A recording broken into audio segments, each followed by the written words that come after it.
Eu terminei de ler esse aqui, do historiador italiano Carlo Ginzburg, Em uma Ilha, Quatro Visões da Literatura Inglesa, que são 4 ensaios que esse historiador italiano do século XX, ele ainda é vivo, pelo que diz aqui, escreveu a propósito de literatura inglesa, em que ele relaciona várias obras, a Utopia do Thomas More, o Tristan Shandy do Lawrence Sterne, uma das novelas do Stevenson, com outras obras de literatura ou de não literatura, né, como, por exemplo, os ensaios do Montaigne, de um autor francês. Então ele vai relacionando várias obras e autores de literatura inglesa, através desses 4 ensaios, com obras e autores de outras literaturas. E daí eu penso esse título, Nenhuma Ilha é uma Ilha, que é uma referência a um trecho de um sermão do poeta e pregador inglês John Donne, do século XVI. Não, 17, desculpe. Que ele era da igreja anglicana, além de pregador de escrever sermões, ele escreveu poesia também. E um dos trechos de um dos sermões dele usa essa expressão: nenhum homem é uma ilha. E aí o Gisborgo faz a referência aqui: nenhuma ilha é uma ilha. Por quê? Porque a Inglaterra é uma ilha, né? É um conjunto de ilhas, né? As ilhas britânicas, o Reino Unido, como queira chamar, né? Tem vários nomes. E a Grã-Bretanha. Mas você tem ali ilhas, mas nem por isso a ilha está isolada, porque ele vai mostrando as influências, aquilo que foi referência para essas obras e esses autores ingleses e que vieram de outras terras, seja da época da literatura latina, né, do antigo Império Romano, seja da literatura francesa, como Montaigne, ou de outras formas de literatura e de outras formas de obras, né, mesmo que não sejam propriamente literárias. A forma como Gisborgo escreve me lembrou muito a forma como outro italiano escreve, que são os ensaios do Umberto Eco. Eu me lembrei bastante. Tem várias citações e tem várias referências literárias e artísticas ao longo do texto, dele procurando cruzar, né, essas obras de literatura inglesa com essas outras obras e outros autores de outras literaturas, e mostrando assim as raízes que deram origem ao Tristan Shandy, que deram origem à Utopia do Thomas More, etc. É interessante, mas eu dei 3 estrelas porque, embora seja uma obra erudita, seja interessante de ser lida, vale a pena, é curiosa, eu acho que falta um pouco de paixão, me pareceu. Eu achei a forma como o Ginsburg faz esse trabalho um pouco fria. Depois eu li, eu já botei até uma capinha nele, esse romance policial islandês do Arnaldur Indridason, Segredo do Lago, que eu achei ótimo, ótimo. Eu já havia lido dele O Silêncio do Túmulo. E O Segredo do Lago, basicamente, segue a mesma estrutura. Você tem os policiais nos dias de hoje, né, a equipe de investigação islandesa nos dias de hoje, investigando um crime do passado. Aqui foi descoberto logo no princípio um esqueleto debaixo do gelo que tem no crânio uma bala. E não se sabe se é um homem, se é uma mulher, ainda tem que se fazer um longo trabalho de análise daquele esqueleto. Não se sabe quando foi morto, não se sabe se foi suicídio, se foi acidente, se foi um assassinato. E aí você tem os retornos ao passado, né? Personagens assim que você não sabe quem são em certos capítulos e que estão se lembrando do passado, de quando eles eram jovens idealistas, né, que faziam parte do Partido Comunista e que eram islandeses, mas estavam na Alemanha Oriental, cursando a universidade. E aí não identifica esses personagens nos dias de hoje que estão fazendo esse flashback, que estão se lembrando. Você não sabe em que lugar eles estão. Né? E você tem os policiais também nos dias de hoje fazendo investigação. E esses outros capítulos de flashback, em que você vê esse grupo de jovens cheios de ideal, né? Cheios de crenças e de ideais mesmo, né? De esperança de um mundo melhor, né? E como as suas crenças vão se dando com a triste realidade da Alemanha Oriental dessa época, né? Mais ou menos dos anos de 1950, quando eles estão cursando a universidade. A pessoa que está recordando e vários outros jovens que estão com ele. e como é que eles vão se dando com aquele estado policial, né, em que inclusive há espiões no meio dos estudantes, vendo o que eles leem, o que eles ouvem, né, qual o tipo de música que eles escutam, obrigando alguns a fazer aquelas confissões públicas, né, e pedir perdão por gostar das coisas decadentes do Ocidente. E você tem ao mesmo tempo, nos dias de hoje, toda essa investigação em torno do esqueleto. Eu gostei muito, embora essa estrutura já seja usada no outro romance, eu gostei bastante. Eu acho que apesar disso aqui ser uma tradução da tradução, porque O Segredo do Lago não foi traduzido, né, do islandês para o português, é uma tradução a partir da tradução americana do romance. Mas mesmo assim, de alguma forma, você encontra a arte na forma como o Indridason arrumou a sua história, fazendo essa volta de presente, passado, e na caracterização dos personagens. Tanto os personagens dos dias de hoje, que estão envolvidos com a investigação, que não é um policial só, são vários. Um em primeiro plano, mas você tem os outros. Quanto esses jovens, né, do passado, esses jovens idealistas que estão na Alemanha Oriental, nos anos 50.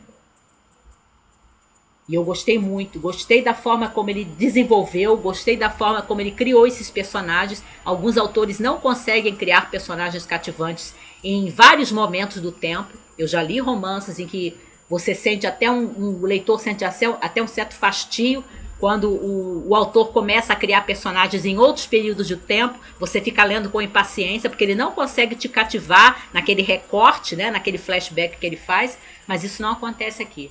Eu gostei muito. Eu só não dei 5 estrelas porque tem uma melancolia muito grande, muito grande. Isso emocionalmente me incomoda, né? Mas tem uma melancolia muito grande atravessando o livro. Mas eu acho que é um daqueles livros para a gente dar para as pessoas, se ela conseguir botar o seu preconceito de lado, né? Para as pessoas que acham que o romance policial é igual, né? Romance policial igual subliteratura, tentar ler, se conseguir botar o seu preconceito de lado. Porque eu acho que o Indridason foi assim, realmente muito artístico, nessa forma doce, nessa forma melancólica, como ele faz recupera essa história do passado, né? Junto com a história do presente, e vai mostrando esses personagens que vão perdendo suas ilusões e vão sendo assim tristemente transformados pela realidade. Gostei muito, gostei muito. Só não dei 5 estrelas porque ele é muito melancólico, muito mesmo, até o final. Mas é muito bonito. Eu li também A Escola dos Robsons, do Júlio Verne, que é uma coisa, né, mais light, mas é um clássico. E eu não gostei desse tanto quanto eu gostei de Miguel Strogoff. Por quê? Eu achei que a história demora a engrenar aqui. E o Miguel Strogoff, ele praticamente logo no princípio, né, ele começa a te envolver. E o personagem que depois de umas 30 páginas de A Escola dos Robsons, você percebe que vai ser o herói, né, da trama, o Godfrey, eu achei ele assim muito morno como protagonista, né? Eu acho que ele não tem assim, vamos dizer, carisma para carregar a história, no meu entender. Mas ele, a segunda parte do livro, né, que você tem bastante aventura, é muito gostosa. E o título, A Escola dos Robsons, é justamente porque você está tendo mais uma vez, né, clássicos cada vez mais modernos, capítulo 2. Mais uma vez, um caso de intertextualidade antes que inventassem o termo intertextualidade. Porque o tempo todo o Júlio Verne usa essa situação dos personagens aqui na ilha, né? Não tem nenhum personagem chamado Robson, fazendo referências ao romance do Daniel Defoe, às situações que acontecem no romance do Defoe e aos personagens do romance do Defoe. Geralmente com muito humor, né? Puxando assim, não com seriedade, mas com humor mesmo. Então você tem já, de uma certa forma, o precursor da intertextualidade aqui. E isso eu achei o mais gostoso, além dessa segunda metade do romance, que está com bastante aventura. E eu terminei de ler Uma Prisão Sem Grades, da escritora britânica contemporânea Minette Walters, que eu havia falado, né, que eu tinha começado o livro num dia, no dia seguinte faltava só 70 páginas para terminar. E eu dei 5 estrelas para esse romance. Ele é uma mistura de romance policial com suspense, mas você tem muito mais aqui. Você tem crítica social, aquela questão das parece que nunca superada, né, das classes sociais na Inglaterra, isso num romance publicado pela primeira vez em 1992, mesmo nos anos 90, estamos diante dessa situação, pelo jeito nunca superada, das classes sociais inglesas. Você tem crítica social, exposição de ideias, mas com muita arte, sem deixar a literatura em segundo plano, através da criação de dois personagens, basicamente, que é a Anne Cattrall e um dos policiais que está investigando, né, esse cadáver que foi encontrado na propriedade onde a Anne e outras amigas moram, que é o Sargento McLoughlin. E através desses dois personagens, todos dois muito bem delineados, na conversa que eles têm, nos vários diálogos que eles travam, você tem a exposição das ideias, né? A questão do feminismo, a questão, entre aspas, do machismo ou sexismo. E o mais interessante é que a Minette não torna as figuras com as quais, em princípio, ela não concordaria, né? Se ela está, de repente, mas não está, no meu entender, fazendo um panfleto a favor do feminismo, ela não torna o McLoughlin uma caricatura, que é o que muitas vezes se faz no politicamente correto. Você quer defender uma ideia e aí você sacrifica a literatura e inclusive transforma os personagens que são oponentes, né, contra as suas ideias, as ideias que você quer defender no livro, em caricaturas. Você as ridiculariza. E a Minette Walters não faz isso. Ela usa os diálogos desses dois personagens, da Anne e do Sargento McLoughlin, para expor as suas ideias. Enquanto eles estão ali se degladiando até certo ponto, você está tendo a visão de cada um. E num dos últimos diálogos deles, acho que é a penúltima conversa que os dois têm, você percebe que os dois têm a sua parcela de razão. Ou seja, a autora não simplificou, ela não caiu nessa armadilha do politicamente correto. Ela achou muito mais interessante expor as ideias através dos diálogos dos personagens, né? Mostrando as suas posições, mostrando aquilo que eles pensam sobre essa ou aquela situação, sobre essa ou aquela ideia.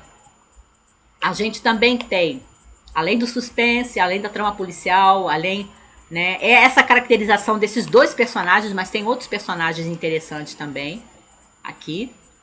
E a questão das classes sociais eu acho que está muito bem explorada, porque a história toda se passa numa cidadezinha. Aí você tem a impressão que você conhece todo mundo ali, né? Essa propriedade, né, onde moram essas três mulheres. Uma delas é a Anne Cattrall. Ela fica numa cidadezinha, né? E essa uma prisão sem grades é uma observação, algo que é uma referência a algo que aconteceu no passado de uma dessas mulheres que está morando nessa propriedade onde foi descoberto esse cadáver, que tornou elas assim mal vistas, né? Tornou elas assim párias dentro da cidade. Então elas ficam na propriedade praticamente o tempo todo, uma prisão sem grades. Quando eu já tinha passado da metade desse livro, eu pensei, eu ainda não tinha visto como o autor ia resolver, né? Não tinha visto o final. Mas ele é ótimo até o final, por isso eu dei 5 estrelas.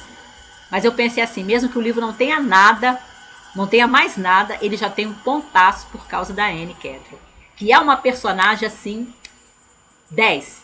Ela é cínica, ela é francamente assim, de uma franqueza assim, desarmadora, né? Desarmante, chocante às vezes, chocantemente honesta sobre si mesma, sobre os outros, sobre o que ela pensa de algumas coisas, inclusive algumas coisas assim que seriam mais íntimas, e ela não dá a mínima porque as outras pessoas pensam dela.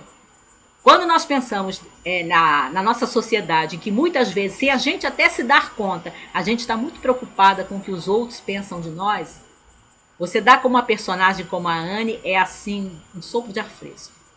Ótimo, ótimo, ótimo, 10. Por último, eu li esse aqui, Obsessão Fatal, do Jason Fox. Sei só que é um autor americano, né? Esse romance foi publicado em 1980 e alguma coisa, 87, 88 por aí, 87. E no início, eu encontrei isso no resto de algumas partes do romance, mas não ele todo, infelizmente. Você tem a impressão, logo nas primeiras páginas, que você está lendo uma espécie de O Grande Gatsby, a maneira policial, né? Porque você começa logo na primeira página, com a descoberta do cadáver desse homem, do Harry, que era um homem que no passado ele vinha, né, das classes mais modestas dessa cidadezinha, e aí ele teve uma desilusão amorosa, porque a moça que ele gostava, ela tinha que casar com um homem de posses, era o plano da mãe dela, e ela não tinha forças para se opor à mãe, né? Apesar dela gostar do Harry e o Harry gostar dela. E aí ele sai da cidadezinha, ele vai para a guerra e depois constrói a sua própria riqueza, né? Volta milionário para a cidade, mas se fica sabendo que ele não enriqueceu de forma muito honesta. Então a gente tem a figura do Jay Gatsby aqui, né? Que aparece assassinado na primeira página. E aí parece que o Jason Fox leu o Grande Gatsby e pensou: e se eu transformasse essa história num romance policial? E todo lado de Obsessão Fatal que tem a ver com isso, com a questão da crítica social, da aristocracia do dinheiro, né, que é uma aristocracia diferente da inglesa, que estamos falando dos Estados Unidos, da sociedade americana. Então você não tem uma aristocracia propriamente de classes, você tem uma aristocracia de quantidade, quanto dinheiro você tem. Quando o romance trabalha esse lado, né, da oposição entre os que têm e os que não têm, sobre você ser aceito em determinados círculos e não ser aceito, e por causa de quem você conhece, e por causa da forma como você se veste, como você fala, né, e de quanto dinheiro você tem, o romance é muito bom. Mas quando ele envereda pelo lado do romance policial, que tem a ver com o subgênero de romance policial americano, dos anos 1940, 1950, 1960 mais ou menos, que foi um subgênero que eu particularmente abomino dentro da literatura policial americana, que é aquele em que você tem o investigador da história, que é esse jornalista que foi amigo do Harry, que está investigando junto com a polícia. Você tem ele ou enchendo a cara ou pulando na cama de alguém, ou enchendo a cara ou pulando na cama de alguém, que é uma estrutura de uma parcela do romance policial americano que esteve em voga mais ou menos nessa época, 1940, 1960.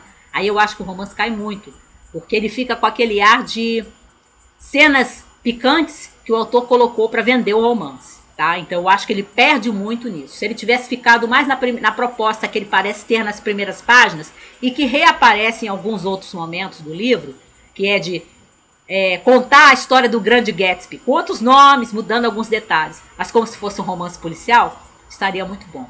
Mas pecou por essa parte. E foram esses